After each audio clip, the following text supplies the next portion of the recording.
Hey you guys, it's Britt. Tonight we're here to talk for a few minutes about something that Trisha Paytas said on her recent podcast. I came across this clip over on TikTok and I had quite a few thoughts about kind of deplatforming people that are promoting dangerous content or a dangerous pattern. But either way, if you're interested, please keep watching.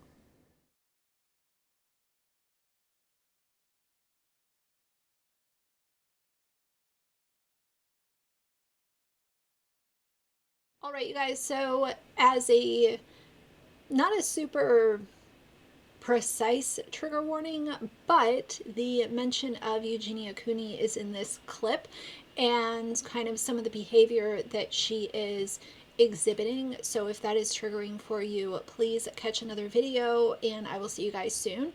But I want to talk about this because it's not only it not only applies to her, which it just applies to multiple different things that I've seen on social media.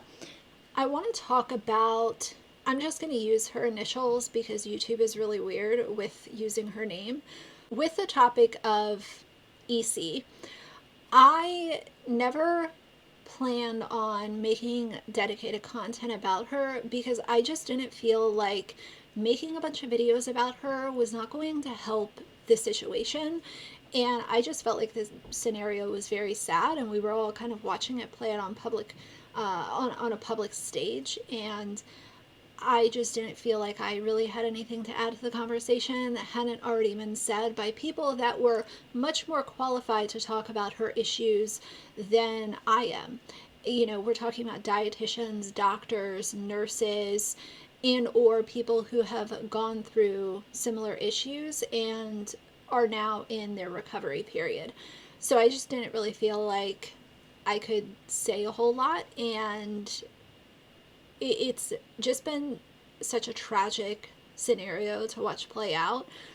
Her mother, in my opinion, is very similar to like a Gypsy Rose, Dee Dee Blanchard mother, and that's, just if I was going to make a comparison of the first thing that comes to my mind, I think of Gypsy Rose, and it crushes me to see that this is continued, or this has continued to play out year after year after year after year, and she hasn't gotten better.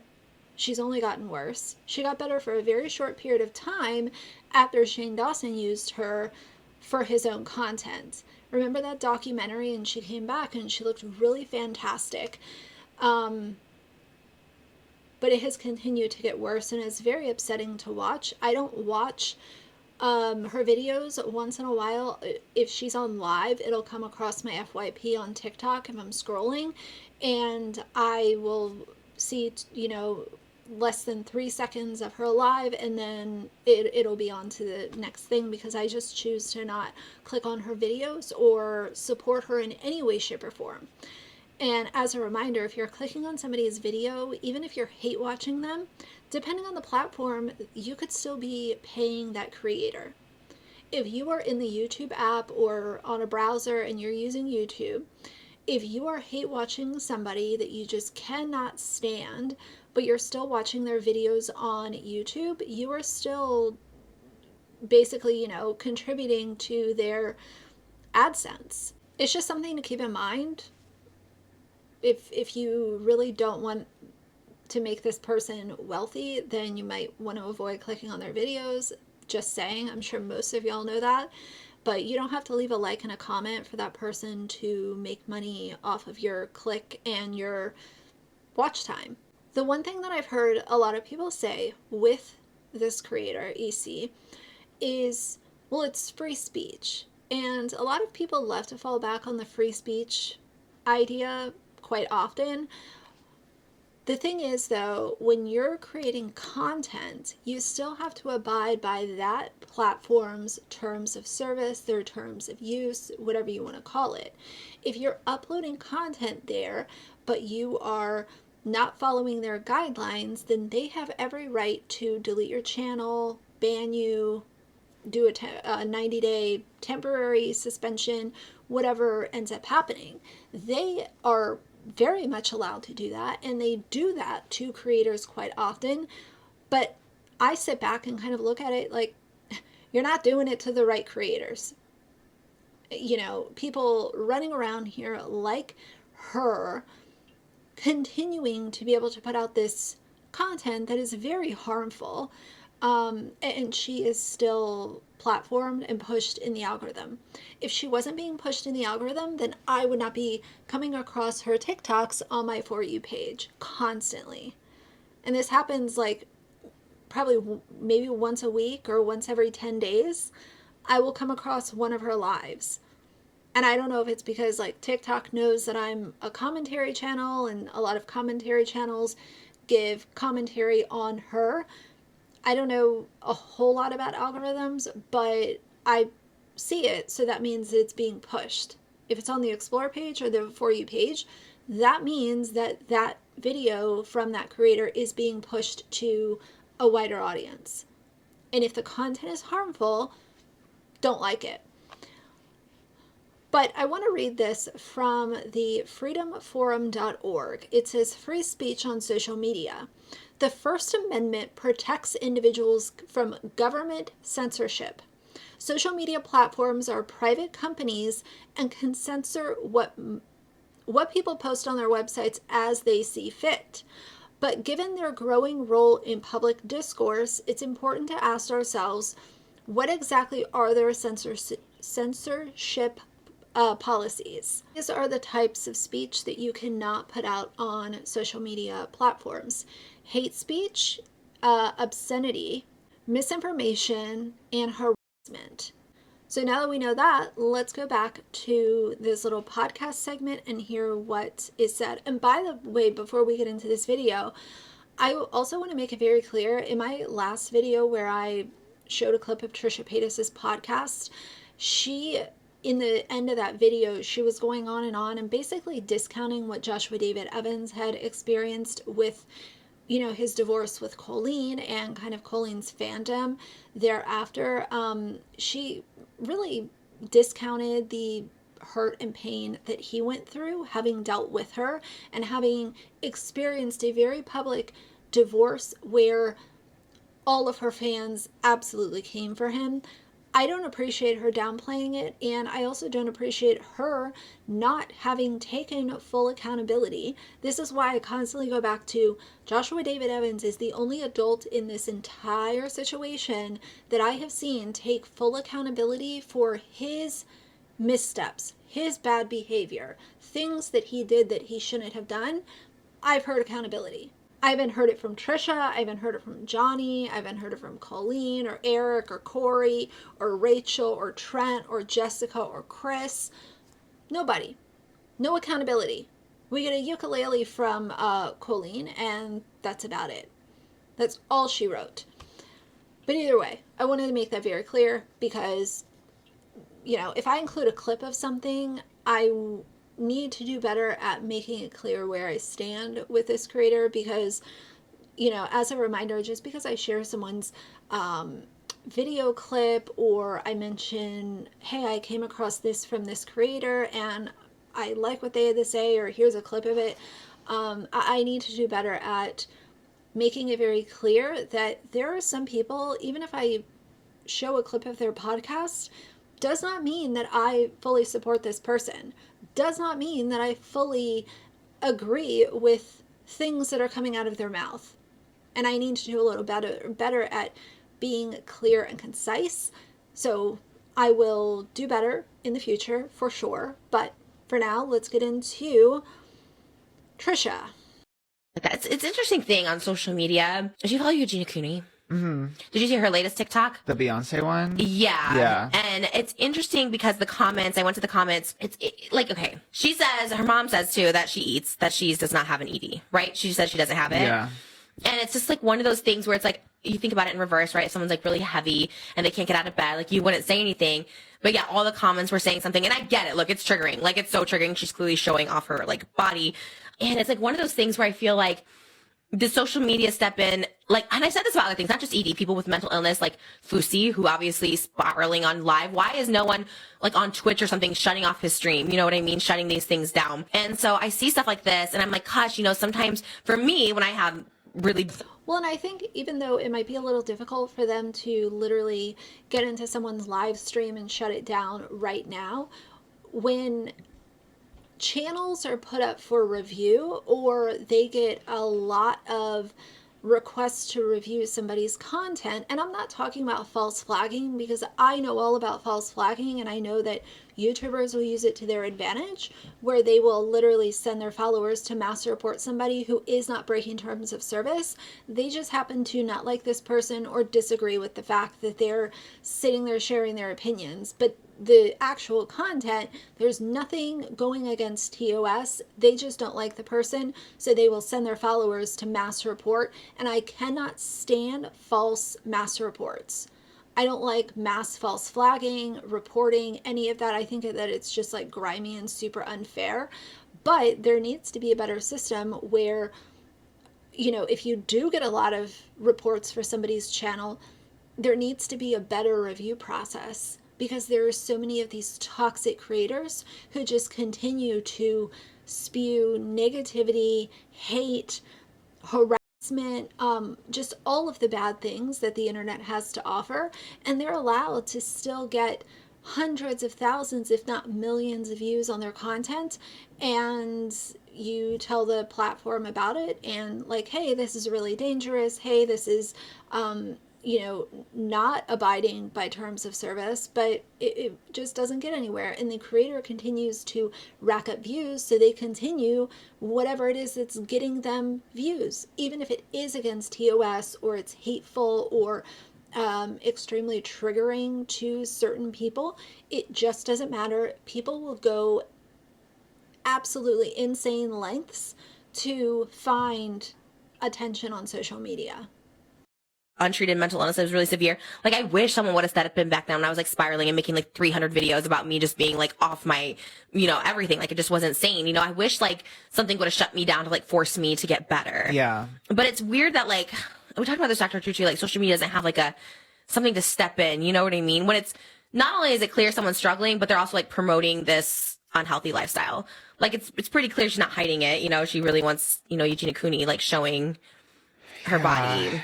In general, like say like the 8-passenger situation where like there were viewers who were... I don't necessarily think that what she's doing is even promoting a lifestyle. I think that it's, you know, it's clearly a disease that she is suffering very obviously with. You know, a lifestyle, when I think of a lifestyle, I don't think of something that is super harmful to yourself, like to this degree.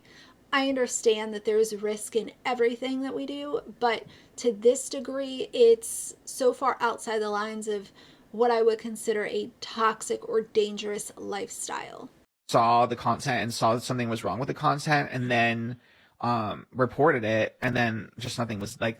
Nothing was done? CPS did go to like, you know, do the routine like well-being check or whatever, and then nothing came of it. So I feel like that happens, sadly, like happens frequently, like viewers. Well, they went because of people in Ruby's real life were calling CPS. CPS didn't go to Ruby's house that one day where they left the pamphlet and left because nobody answered the door. They didn't go there because of YouTube. They went there because people in the Franke's real life, like Sherry and her sisters, were calling CPS, begging them to do something. So they went by, knocked on the door a couple times, no answer. They left a pamphlet, and then everything unraveled from there. There does need to be a better system that is out there for these platforms to actually have a better grip on creators who are actively putting out really dangerous content, either dangerous to themselves, dangerous to those that are around them, their kids, their pets. There just needs to be a better review system in process. And I don't know how we get there. I don't know how long that would take, but if it's not changed soon, then we are going to have even more creators out here who are just the most awful people, and they're putting it out there and making hundreds of thousands or millions of dollars off of it. Do like try to get involved or try to help, and then just nothing comes of it, because I think at the end of the day it's like someone that actually has like control, or someone who can actually has influence over that person can like legally, you know, step in and force something to happen. I feel like that is pretty evident. But the point overall though is like, why do like social media platforms continue to like let these people who are sick like have platforms? Like, why not? Same with the 8 Passengers, like that YouTube channel was still up for a long time. Yeah. You know? Well, YouTube doesn't even let you like drink alcohol on camera. When Carrot Top was here, I know he likes this alcohol, so I was like, oh, we should do this alcohol, but they don't even like let you drink it on camera. So I was like, okay, so you won't promote alcohol that's like legal, or you won't like let people do it, but you'll let people who have clearly, and the opposite way, I'll go on this way since I'm on the fat side of this thing, you know, like mukbangs. You know, I did a whole interview with, I don't know what it was it ABC or something like that recently about mukbangs. I think honestly should be somewhat banned. I was talking to a friend the other day who, you know, obviously knows that I'm on YouTube and they watch my videos, and this censorship issue with YouTube. My videos will get limited ads on so many things that I talk about. Miranda sings being inappropriate, the Ruby Franke situation, some of my Jessica Kent content. And as you guys know, like I work full time, and YouTube is extra money that I am so grateful for. But for me, you know, it's not the income that I'm annoyed with. What I am annoyed with is the fact that I have a channel to talk about these issues from some of the biggest creators on this platform and or other platforms.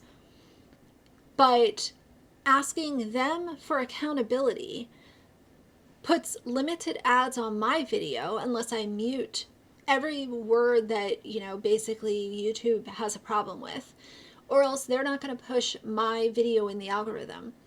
So it's kind of like, okay, well, these people are really big and powerful, and any of you peasants who want to call this behavior out, you're going to have to censor yourself to the most annoying, insane degree, or we're just going to basically shove your video into a black hole, make sure that nobody new discovers your channel or this video, and that's just the way that it's going to be. Some of the words that I have to censor on YouTube are ridiculous. They are absolutely just so petty, and it frustrates me because, as you guys know, I don't have any plans in the near future to go to another platform like Patreon or anything like that, but sometimes I just think about it and I'm like, these social media sites are, with the censoring, it's just so annoying, the hoops that somebody has to jump through to make sure that they're not using words that are going to upset YouTube, and then their video gets put into a black hole and tanks from there. You know, so I say that just to mention Patreon, and like, yeah, of course, I'm not going to do that anytime soon, but sometimes I look at it and I'm like, you know, I could say exactly how I feel and not have to mute out these stupid words, and that's just the way that it would be. But I just want my video to be put into the algorithm so that my audience continues to grow, and the people who want to hear the message are able to hear it, and they're able to discover my channel if they want to subscribe, if they don't want to subscribe, if they want to watch other videos on this topic, they know where to find it. It's just, it's frustrating as a creator, and, you know, maybe I would have less frustration if I was doing YouTube full time, but I don't think so, because I just don't like wasting my time, point blank period, and I feel like having to mute out all of these silly words, just like not being able to say EC's full name, or else your video is going to be flagged. It's the sheer hypocrisy all the time.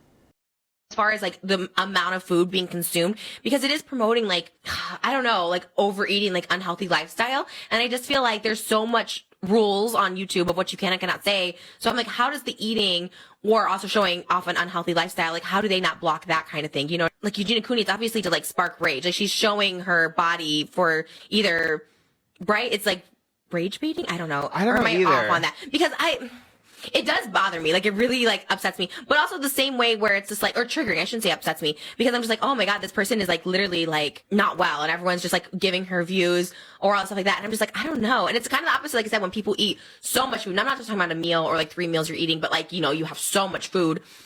I don't know. Or people, I don't know, that show off like their weight gain and being unhealthy and stuff. I don't know. And I used to mukbang too. So I'm not saying, I don't know. It's just like a weird. So one of the comments I found kind of interesting. I get that it's triggering, but I don't think she should be banned for existing. Making videos isn't her promoting ED, she just happens to have one. The problem that I've seen with her content is the amount of body checking that goes on, the lengths that she will go to make sure that her body is visible. This isn't somebody who's wearing, you know, a normal outfit and coming on. It's her content is very different, and it's the way that she acts that is so triggering to people. If people mention, oh, you know, you look like you've gained weight or whatever, she will get mad at those people. She will become very snappy. I've seen it myself, and she has a very short fuse. When there's two types of comments. There's either that kind of comment or the other one where people are concerned. And if people are concerned, then she just gaslights them and says that there's no problem. She's completely healthy. The doctors say that she's healthy. And her mom will get on there and co-sign it and say the same spiel. And if she wants to sit on here and make videos, obviously she's going to sit on here and make videos.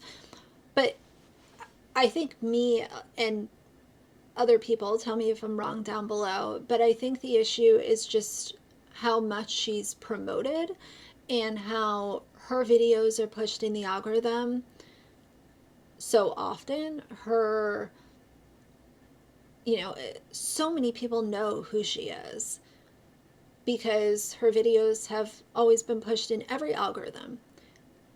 TikTok, YouTube. I don't know anything about Twitch, but I know she streams over on Twitch as well.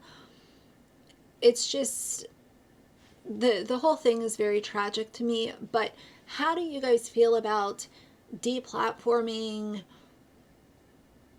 people?